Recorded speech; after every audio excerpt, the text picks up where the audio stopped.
Okay, let's bring in Wladimir Klitschko, brother of the mayor of Kyiv and two-time heavyweight champion boxer.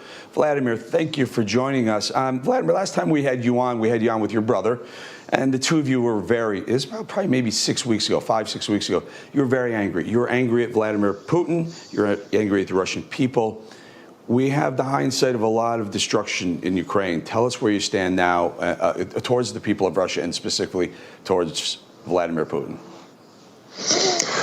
I just want to make it clear that anger or hate, in so to speak, and these feelings, human feelings, obviously after just experiencing what we have experienced in the 78 days of war in Ukraine, anger is making, or hate makes your mind blind. We Ukrainians, even though our children, our women, our elderly men, women, our infrastructure, our life is destroyed, we are clear-minded. We understand that our will is strong. We need to stay focused. Our agility, coordination, and mostly importantly, endurance. 78 days. Endurance, you mentioned my previous athletic background. Endurance beats masterpiece and talent. Our endurance, and it's just not the endurance of the Ukrainians, but also endurance of people and our allies and the free world, so to speak, and support of Ukraine. Is important to keep this endurance because this war might take a little longer. We don't know how much it's going to take, but this endurance will help us to defend the peace and freedom in our country and our territorial integrity. You know, Wladimir, you say endurance, I say perseverance. I think the world is kind of shocked at how much perseverance and endurance that the Ukrainian people have shown in the face of a dictator, madman dictator, clearly with a lot of bombs, a lot of assets, a lot of military assets pointing right at your people, including your women and children. It's incredible.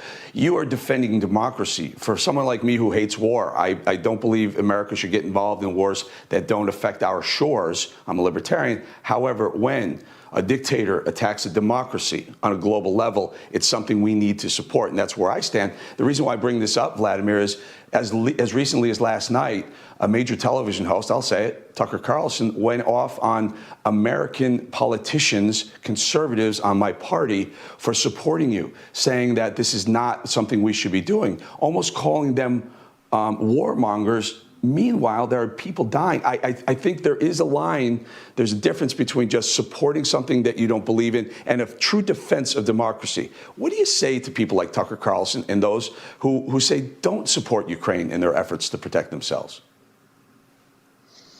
I believe that images speak louder than words, as just recently those disturbing images of Russian military asking for a cigarette.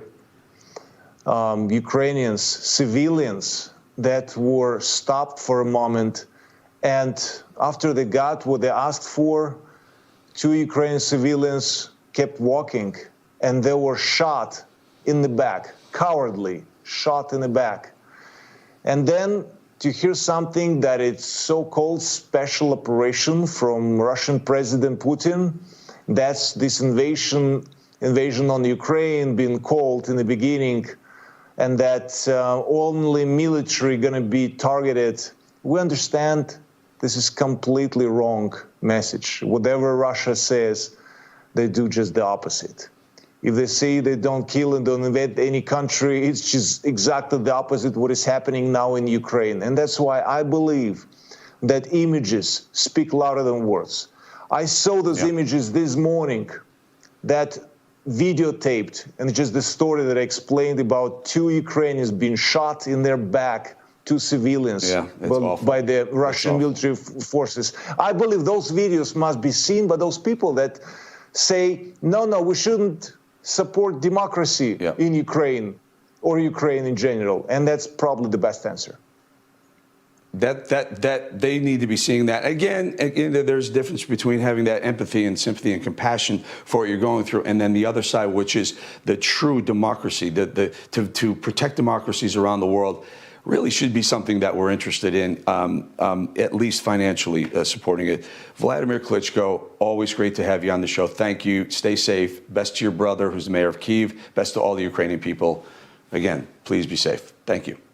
Thank you so much for your support. And as I said, you mentioned a week ago or so, please keep supporting us. We need it. And eventually our endurance will defend democracy in Ukraine.